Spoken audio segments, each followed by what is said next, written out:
if it's a nice even tick-tock, tick-tock, then you know it's fine. We can hear it right here. But if you hear tick-tock, tick-tock, or tick-tock, tick-tock, then you know that clock's not going to run right. There's a problem. There, you got a problem. Move it. But I do a lot of, I go to a lot of homes that people have grandfather clocks. And usually, I don't have to usually bring them in because they're terrible to have to bring in to the store. But usually it's just an adjustment. They maybe need a little oil, or maybe they've moved them and they're not in balance, they're not level. Yeah. And usually, so far, I've been lucky. You have? Yes. Yeah. Do you mind the home visits? Oh, no. You don't? No. Yeah. People around here are really super, super, super nice people, and they appreciate you coming there rather than have them without it. And for them to have to haul it in. Oh, yeah. Yeah. And for you, just so you know, like in my mind and in my opinion, the guy who comes to make sure my clocks are running is like a doctor to me. Yeah. I mean, the respect that I have for this guy, doctor, like a clock doctor who really knows his stuff. And this guy can tell me everything about the clock, and I'm like, You know, he leaves and I'm like, what's he telling me? Like, is this right? You have no idea what he's talking about.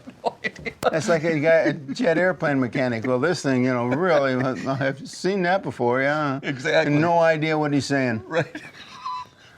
But I believe every word. Sure. Yeah, you have to. My dad used to say there used to be clocks guys bring in, and Dad would go, the guy'd say, what's wrong with it? Dad says, oh, sounds like your galloping rods are messed up and the heifer movement isn't working real well. And I'm sitting there going, really, you can tell that?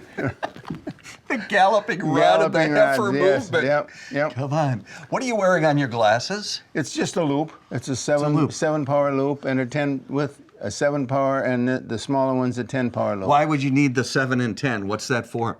Well, the 10 is if I'm really working on something that I need enlarged. You know, it's very, very small.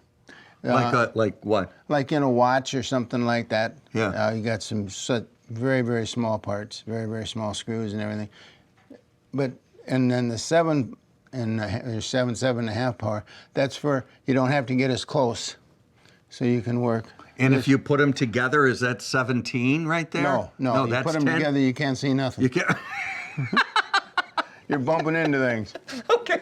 At least I do. Maybe somebody else can. Right. They can do it great. And do you use these every day? Every day. You do. The only reason I've got glasses is because it's got a bow that this thing fits on. Oh, I get it. Good. And what you're usually working on watches when you need that? Watches or jewelry repair, rings, like to put prongs on a diamond or something like that. I use it a lot. And what's generally the problem? Is it a stone falls out? Yeah, stone falls out, or it starts. Lady comes in, says, "I'm scratching myself. I'm catching my sweaters or clothes on." You look at it and you see there's a prong missing or a prong standing straight up. Then it's best to get them replaced. And thank the Lord the stone is still in there, because people lose some stones, don't they? Yeah, we've had people. A lot of people don't realize, and I'm surprised that there's a lot of people that clean their own rings, and they use toothpaste, which is fine. That's great for the outside of the stone, but you're not getting underneath the stone. Yeah. How do you get inside? I have an ultrasonic cleaner. Oh. I cheat. You So? Put it in there, and then let the thing shake the hell out of it, you know. It helps the heifer movement. That's right. Keeps the galloping rods moving. It sure does.